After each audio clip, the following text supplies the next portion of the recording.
আসসালামু আলাইকুম রহমতুল্লাহ। প্রিয় দেশবাসী, বাংলা নববর্ষের শুভেচ্ছা, সবাইকে আন্তরিক অভিনন্দন। বাংলাদেশে সংস্কৃতির নামে বাংলাদেশের যে সংস্কৃতি, যে বাংলা নববর্ষের সংস্কৃতি, যেটা উদ্বোধন করেছিলেন সম্রাট আকবর, মুঘল সম্রাট আকবর। সেই মুঘল সম্রাট আগে ভারতবর্ষ পরিচালিত হতো সম্পূর্ণ আরবি হিসাবে, চাঁদের হিসাবে। সেখান থেকে বাংলাদেশের কৃষকরা সবথেকে বেশি ক্ষতিগ্রস্ত হতো। আর সেই ক্ষতিগ্রস্ত হওয়া থেকে, কারণ ক্ষতিগ্রস্ত হতো এই জন্যই যে আরবি এবং বাংলা হিসাবের মধ্যে আরবি মাস প্রতি বছরে প্রায় 10 দিন এগিয়ে যায়।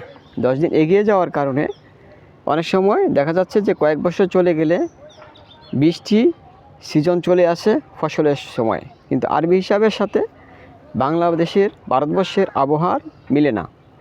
সেজন্য কৃষকরা ক্ষতিগ্রস্ত হওয়ার জন্য সম্রাট আকবর নির্দেশনা দিলেন, কিছু বিজ্ঞানীদেরকে ডাকলেন, কিছু চিন্তাবিদ এবং রাষ্ট্রীয় মন্ত্রণালয়ের বিজ্ঞ লোকদেরকে ডেকে তাদেরকে বললেন যে এই কৃষকদেরকে ক্ষতি থেকে রক্ষা করার জন্য যে আমাদের হিসাব কোন সিজন থেকে কোন সিজন পর্যন্ত আমাদের ফসল উৎপাদন ভালো হয়, সেই সময়টাকে একটা হিসাব, একটা ক্যালেন্ডার তৈরি করার জন্য। তখন তারা গবেষকরা চিন্তা ভাবনা করে, গবেষণা করে তারা একটা ক্যালেন্ডার তৈরি করলেন এবং বাংলা বছর হিসাব করলেন যে সূর্যের সাথে হিসাব করে বাংলা বছরকে ক্যালেন্ডার তৈরি করলেন। এবং সম্রাট আকবরের যেদিন জন্ম তারিখ শুক্রবার, সেদিনকে হিসাব করে আরবি বছরের সাথে হিসাব করে দিয়ে দিলেন, মিলিয়ে দিলেন, যেন এখন থেকে বাংলা বছর হবে এটা। এবং বাংলা বছরের হিসাব হলো সূর্যের সাথে, আর আরবি হিসাব হলো সম্পূর্ণ চাঁদের সাথে, যাতে বাংলাদেশের কৃষকরা, ভারতবর্ষের কোনো কৃষকরা যেন ক্ষতিগ্রস্ত না হয়। কারণ আমাদের গ্রীষ্মকালে গ্রীষ্মর পরেই বর্ষাকাল আসে, সেই বর্ষাকালে ফসলের বেশি ব্যাপক পরিমাণে ক্ষতিগ্রস্ত হয়।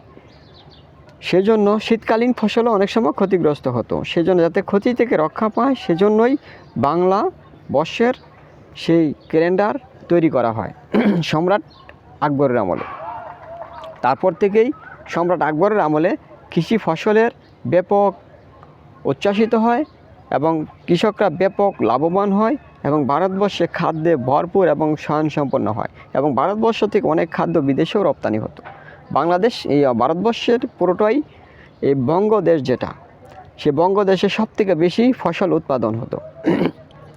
আর এই বর্ষার সময়ে এই বঙ্গদেশকে হিসাব করেই সে বাংলা বৎসরের এই হিসাব ক্যালেন্ডার তৈরি করা হয়েছে।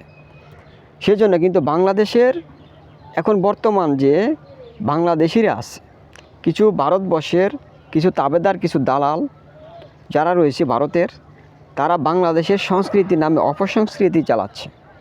সেটা অত্যন্ত দুঃখজনক। কিন্তু বাংলাদেশের, ভারতবর্ষের যে ইতিহাস, সেই ইতিহাসই তারা জানে না। কিন্তু ভারতবর্ষের যে বাংলার যে সংস্কৃতি, বাংলা নববর্ষের যে সংস্কৃতি, সেটা ছিল কৃষি গবেষণার। আর সেই কৃষি গবেষণার জন্যই কিন্তু বাংলা নববর্ষ হচ্ছে। আর এখনও আজও পর্যন্ত শত বছর ধরে চলতেছে আমাদের এলাকায়, যে আমার জন্মভূমি সিলেটে, যে ট্যাংরাটিলা গ্যাস ফিল্ডে এখনও সে বাংলা নববর্ষকে তারা স্মরণ করছে সে কৃষি মেলা হিসাবে। এখনও কৃষি হিসাবে তারা পরিচালিত হয়ে আসতেছে প্রতি বছর কৃষি মেলা। সে কৃষি মেলাটা কীরকম, বাংলার সংস্কৃতি যেরকম, সে কৃষি গবেষণা করবে, কৃষকের ফসল উৎপাদন কিভাবে ভালো হবে এবং কৃষকরা কিভাবে ক্ষতিগ্রস্ত থেকে রক্ষা পাবে, সেই বিষয়ের উপরে কিন্তু কৃষি গবেষণা তৈরি করা হয়েছিল সম্রাট আকবরের আমলে। আর এখনও কিন্তু সেই বাংলা নববর্ষের সেই চলমান গবেষণা এখনও চলতেছে, আমাদের এলাকায় এখনও চলতেছে। বিশেষ করে আমার জন্মভূমি সিলেট সুনামগঞ্জ জেলায় দোয়ারাবাজার উপজেলা, আমাদের ট্যাংরাটিলা এলাকায় এখনও, আমরা ট্যাংরাটিলা স্কুল মাঠে এখনও প্রতি বছরই সেই বৈশাখী কৃষি মেলা পরিচালিত হয়। যারা পরিচালনা করছেন, আমাদের এলাকার অসংখ্য শিক্ষক রয়েছে, যে ট্যাংরা উচ্চ মাধ্যমিক এবং ট্যাংরা প্রাইমারি স্কুল সহ অনেক শিক্ষকরা এবং ট্যাংরা এলাকাবাসী মিলেই এই উদ্যোগটা প্রতি বছরই তারা সে কৃষি মেলাটাকে পরিচালনা করা হয়। এবং এটা আমার অত্যন্ত গর্বের বিষয় যে আমাদের ট্যাংরাটিলার সে স্কুল ফিল্ডে কোনো অপসংস্কৃতির চালু নেই। কৃষি গবেষণা এখনও চলতেছে এবং চলমান প্রক্রিয়ায় রয়েছে। এটা আমি অত্যন্ত গর্বের বিষয়। আমি গর্বের সাথে বলতে পারি যে আমার সে ট্যাংরাটিলাতে এখনও সে কৃষি মেলাকে যে বাংলাদেশের যে বাংলার সংস্কৃতির যে ঐতিহ্য সেটা তারা এখনও ধরে রাখছে এবং সেভাবে আগামীতেও যেন ধরে রাখতে পারে, আমি তাদের প্রতি আন্তরিক অভিনন্দন জানাচ্ছি। আমার অন্তরস্থল থেকে আমি তাদের প্রতি আন্তরিক অভিনন্দন এবং শুভেচ্ছা জানাচ্ছি এবং প্রিয় দেশবাসীর প্রতি আমি শুভেচ্ছা জানাচ্ছি, তারা যেন এখান থেকে যেন শিক্ষা নিতে পারে যে বাংলার সংস্কৃতি আসলে যে কৃষি গবেষণা এটা যেন তারা বুঝতে পারে। আমরা চাই যে কৃষি গবেষণার জন্য যে বাংলা নববর্ষের উদ্বোধন হয়েছিল, যে বাংলা নববর্ষর যে ক্যালেন্ডার তৈরি করেছিল সম্রাট আকবর, আমরা সেই ইতিহাসটাকে স্মরণ রাখি। কিন্তু বর্তমান সংস্কৃতির নামে যে কিছু অপসংস্কৃতি চালু করা হয়েছে সেটা হলো যে বাঘ ভুল্লুক উল্লুকের মাথা দিয়ে যে বাংলার সংস্কৃতির নামে যে অপসংস্কৃতি পরিচালনা করা হচ্ছে, এটা সম্পূর্ণ হিন্দুত্ববাদের সংস্কৃতি। এটা কখনো বাংলার সংস্কৃতি হতে পারে না, এটা কখনোই বাংলার সংস্কৃতি নয়, এটা হিন্দুত্ববাদের সংস্কৃতি। কিছু ভারতের কাছে বিক্রি হওয়া কিছু দালাল, কিছু পাঁচাড্ডা গোলাম রয়েছে, তারা সে বাংলার সংস্কৃতি নামে অপসংস্কৃতি চালাচ্ছে। এটা অত্যন্ত দুঃখজনক। কিন্তু আমার সেই ট্যাংরাটিলা সেই স্কুল মাঠে আজও পর্যন্ত চলমান রয়েছে সে বাংলার সংস্কৃতি। সেখানে কৃষকদেরকে যে যত বেশি ভালো ফসল ফলাতে পারে তাদেরকে সেখানে সেই ধরনের ফসল আনার জন্য উদ্বুদ্ধ করা হয় এবং সেই ফসল তারা এখানে আনে।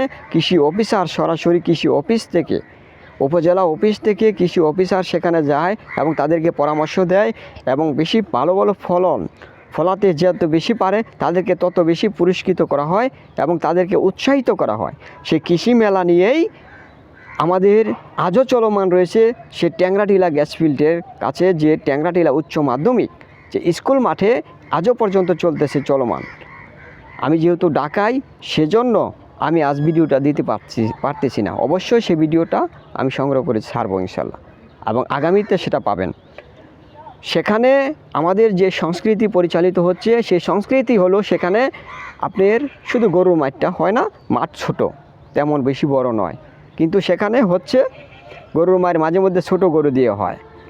সেখানে আমাদের সংস্কৃতি হিসাবে সেখানে আপনার মুরগির লড়াই হয়, আপনার কাবাডি খেলা হয়, পাঠার লড়াই হয়, তারপরে আপনার বস্তা দৌড় হয়, আপনার সাইকেল দৌড় হয় এবং বাঁশ দিয়ে কলা গাছ বেয়ে ওঠা হয় এবং বাঁশ দিয়ে সেখানে তেল দিয়ে মেখে দেওয়া হয়, যে বাইয়া উঠতে পারবে সেখান থেকে যে তাকে পুরস্কৃত করা হয়। এই ধরনের বিভিন্ন হাড়িভাঙ্গার খেলা হয় এবং বিভিন্ন ধরনের দেশি যে সামাজিক যে বাংলা সংস্কৃতিমূলক যে খেলা সেগুলো পরিচালিত হয়। এটাই কিন্তু বাংলাদেশের সংস্কৃতিকে ধরে রাখা হয়েছে, এটাই ছিল কিন্তু বাংলাদেশের সংস্কৃতি। কিন্তু যারা সংস্কৃতির নামে যে বাঘ ভুল্লুক এবং উল্লুকের মাথা দিয়া সংস্কৃতির নামে অপসংস্কৃতি চালানো হচ্ছে, এটা সম্পূর্ণ রূপে প্রত্যাখ্যান করার জন্য বাংলাদেশবাসীর প্রতি আমি আহ্বান জানাচ্ছি। এই বাংলা নববর্ষের জন্য আজকে সেই বাংলা নববর্ষের জন্য আমি সকলের প্রতি আহ্বান জানাচ্ছি সে অপসংস্কৃতিকে বেরিয়ে এসে আমাদের প্রকৃত সংস্কৃতির যে কৃষি গবেষণা, সেই কৃষি গবেষণার দিক মনোযোগ হওয়ার জন্য আমি বাংলাদেশের দেশবাসীর প্রতি আমি আহ্বান জানাচ্ছি এবং বাংলাদেশ সরকারের প্রতি আহ্বান জানাচ্ছি এবং বিশেষ করে বাংলাদেশের যারা সুশীল এবং বিজ্ঞ ব্যক্তি যারা, আমি তাদের উদ্দেশ্যে বলছি, আপনারা অপসংস্কৃতিকে ছেড়ে আপনারা দেশীয় সংস্কৃতির দিকে যান এবং কৃষি গবেষণাকে আপনারা আরও জোরদার ভূমিকা পালন করার জন্য তাদেরকে উৎসাহিত করুন এবং কৃষকদেরকে সে কৃষি ফসল ফলানোর জন্য তাদেরকে উদ্বুদ্ধ করুন এবং কৃষকরা যেন ক্ষতিগ্রস্ত না হয় সেই বিষয়ে তাদেরকে উদ্বুদ্ধ এবং উৎসাহ করার জন্য আমি আহ্বান জানাচ্ছি। অবশ্যই আমি আজকের এই নববর্ষ উপলক্ষে এই কথাগুলো বললাম, গুরুত্বের সাথে বিবেচনা করবেন এবং আমার কথাগুলোকে সর্বত্রে ছড়িয়ে দেওয়ার জন্য আমি আহ্বান জানাচ্ছি। আর বাংলাদেশের অপসংস্কৃতিকে বয়কট করুন, বাংলাদেশের কৃষি গবেষণাকে এগিয়ে যাওয়ার জন্য আমি সকলের প্রতি আহ্বান জানাচ্ছি। আসসালামু আলাইকুম ওয়া রাহমাতুল্লাহি ওয়া বারাকাতুহু।